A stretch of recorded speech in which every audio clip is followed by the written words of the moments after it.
Hello students, BSc part second के videos की इन श्रृंखला को आज आगे बढ़ाते हुए आज हम फिजिक्स के पेपर सेकंड मैथमेटिकल फिजिक्स का टॉपिक युग्म उत्पादन का अध्ययन करेंगे। तो युग्म उत्पादन, पेयर प्रोडक्शन। तो जब एक इलेक्ट्रॉन कण किसी पॉजिट्रॉन कण से टक्कर करता है तो वे विलोपित होकर फोटोन ऊर्जा उत्पन्न करते हैं। तो हमने कहा जब एक इलेक्ट्रॉन जिसका द्रव्यमान हमने मान लिया me है और आवेश इसका हमने मान लिया इलेक्ट्रॉन, नेगेटिव आवेश है, ऋणात्मक आवेशित कण है ये। किसी पॉजिट्रॉन वह कण होता है जिसका द्रव्यमान इलेक्ट्रॉन के बराबर परंतु आवेश जो है वो इलेक्ट्रॉन से विपरीत होता है। अगर इलेक्ट्रॉन की यदि हम बात करें, इलेक्ट्रॉन ऋणात्मक आवेशित होता है जबकि पॉजिट्रॉन जो है वो धनात्मक आवेशित कण होता है। तो एक इलेक्ट्रॉन कण किसी पॉजिट्रॉन कण से टक्कर करता है तो वे विलोपित होकर फोटोन ऊर्जा उत्पन्न करते हैं, जबकि इसके विपरीत प्रक्रिया मुक्त आकाश में संभव नहीं है। विपरीत प्रक्रिया मतलब एक फोटोन मुक्त आकाश में इलेक्ट्रॉन पॉजिट्रॉन युग्म उत्पन्न नहीं कर सकता है। यदि प्रबल विद्युत क्षेत्र या प्रबल बल उनके ऊपर आरोपित किया जाए फोटोन पर तो वह इलेक्ट्रॉन पॉजिट्रॉन कण उत्पन्न कर सकता है। ठीक है, अगर ये प्रबल विद्युत क्षेत्र हमने अप्लाई नहीं किया तो एक फोटोन मुक्त आकाश में इलेक्ट्रॉन पॉजिट्रॉन उत्पन्न नहीं कर सकता है। तो इसे सिद्ध करने के लिए माना एक प्रबल विद्युत क्षेत्र की अनुपस्थिति में, मतलब फोटोन प्रबल विद्युत क्षेत्र की अनुपस्थिति है, इसका मतलब उसके ऊपर किसी प्रकार का बल नहीं लग रहा है, में एक फोटोन एक इलेक्ट्रॉन पॉजिट्रॉन युग्म उत्पन्न करता है। तो हमने मान लिया कि प्रबल विद्युत क्षेत्र की अनुपस्थिति में एक फोटोन जो है वो इलेक्ट्रॉन पॉजिट्रॉन युग्म उत्पन्न करता है और इन कणों का विराम द्रव्यमान m0 है। तो इलेक्ट्रॉन का विराम द्रव्यमान भी कितना होगा, m0, और पॉजिट्रॉन का भी कितना होगा, m0। अभी हमने ऊपर बात की थी कि इलेक्ट्रॉन और पॉजिट्रॉन का द्रव्यमान समान होता है परंतु आवेश जो है वो विपरीत होता है। माना इन कणों के चतुर्विम संवेग की यदि हम बात करें तो हमने कहा फोटोन के लिए P1 mu equals to N cap H nu upon C comma iota H nu upon C. N cap जो है वो संवेग के अनुदिश एकांक सदिश है। फोटोन का जो संवेग है उसकी दिशा के अनुदिश एकांक सदिश है। इलेक्ट्रॉन के लिए P2 mu equals to P2 comma iota E2 upon C. Positron के लिए P3 mu equals to P3 iota E3 upon C. तो इलेक्ट्रॉन का संवेग P2 हो गया, ऊर्जा E2 हो गई। इसी प्रकार पॉजिट्रॉन की बात करें, पॉजिट्रॉन का संवेग P3 हो गया और ऊर्जा जो है वो इसकी E3 हो गई। इलेक्ट्रॉन व पॉजिट्रॉन के ऊर्जा तथा संवेग क्रम से E2 E3 व P2 P3 है।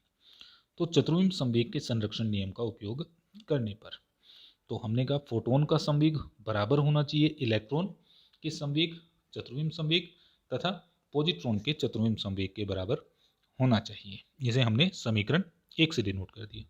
इस समीकरण का स्वयं के साथ अदिश गुणनफल करने पर, तो स्वयं के साथ अदिश गुणनफल करें तो इस तरफ हो गया P1 म्यू स्क्वायर, इधर हो गया P2 mu plus P3 mu dot P2 mu plus P3। इसे हल किया तो हो गया P2 mu square plus P3 mu square plus 2 P2 mu dot P3 mu. चतुर्विम संवेग के घटकों को के रूप में लिखने पर तो हमने कहा फोटोन का जो चतुर्विम संवेग है उसे यदि घटकों के रूप में लिखें तो P1 mu square equals to N cap H nu upon C comma iota H nu upon C dot N cap H nu upon C comma iota H nu upon C. ये हो गया, मतलब P1 म्यू को क्या लिख लिया हमने, P1 mu square को इसको लिख लिया P1 mu dot P1 mu. तो P1 म्यू और P1 म्यू की वैल्यू हम ऊपर से लिख लिया और इसे हल कर लिया तो ये हो गया एच न्यू अपॉन सी का whole square minus H nu upon C का होल स्क्वायर बराबर 0। इसका मतलब P1 mu square equals to P1 mu square equals to 0 प्राप्त होता है।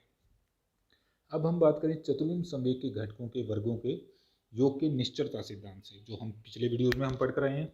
तो अब हमारे पास इलेक्ट्रॉन कण है, तो इसका जो चतुर्विम संवेग के घटकों के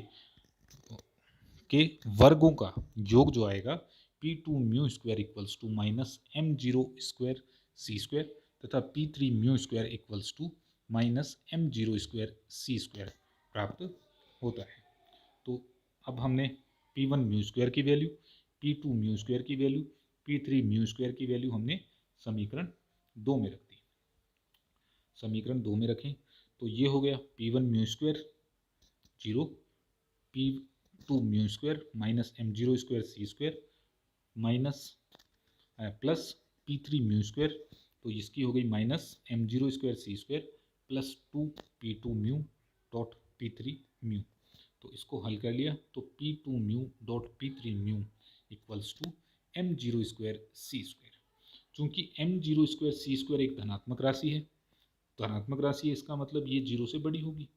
अगर ये 0 से बड़ी है तो ये टर्म भी कैसी होनी चाहिए, ये ग्रेटर देन 0 होनी चाहिए। तो ये हमने नीचे दिखा दिया कि P2 mu dot P3 mu is greater than 0। इन्हें घटकों के रूप में लिखने पर, घटकों के रूप में लिखा तो P2 म्यू जो हमने ऊपर लिखा था P2 म्यू और P3 म्यू, ये वैल्यू और ये वैल्यू हमने वहाँ हम प्लेस कर लेते हैं। तो ये वैल्यू हम प्लेस करके लाए तो ये हो गया P2 म्यू की वैल्यू रख दी, ये P3 म्यू की वैल्यू रख दी, इज ग्रेटर देन 0। अब इनको हल किया तो आकाशीय घटक के साथ मल्टीप्लाई हो जाएगा और ऊर्जा घटक के साथ मल्टीप्लाई हो जाएगा। तो हुआ P2 dot P3 minus E2 E3 upon C square is greater than 0।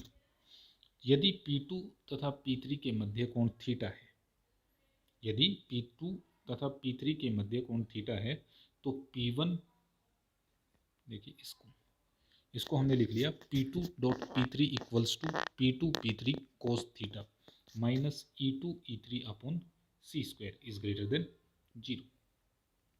तो इसका हमने पक्षांतरण कर लिया, पक्षांतरण किया तो P2 P3 cos theta is greater then E2 E3 upon C square.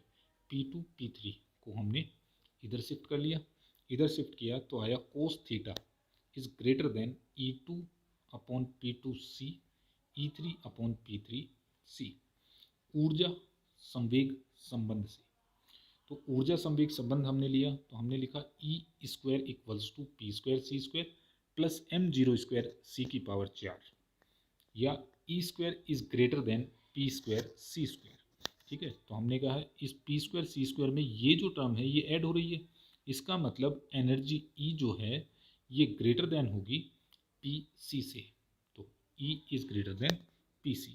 तो इसका मतलब E2 is greater then P2C तथा E3 is greater then P3C। तो इसका मतलब ये जो टर्म आएगी ये 1 से बड़ी आएगी। ठीक है, तो हमने कहा अतः cos theta should be greater than 1, तो कोस थीटा की वैल्यू 1 से अधिक होगी। तो चूंकि हम जानते हैं कोस थीटा का मान जो है वो 1 से अधिक नहीं हो सकता, कोस थीटा वेरी करता है -1 से 1 के बीच में, मतलब न्यूनतम वैल्यू -1 और मैक्सिमम वैल्यू कितनी होती है, 1 होती है। तो हम जानते हैं कोस थीटा का मान 1 से अधिक नहीं हो सकता, इसलिए यह अभिक्रिया संभव नहीं है, अर्थात प्रबल विद्युत क्षेत्र की अनुपस्थिति में फोटोन मुक्त आकाश में इलेक्ट्रॉन पॉजिट्रॉन युग्म उत्पन्न नहीं कर सकता है।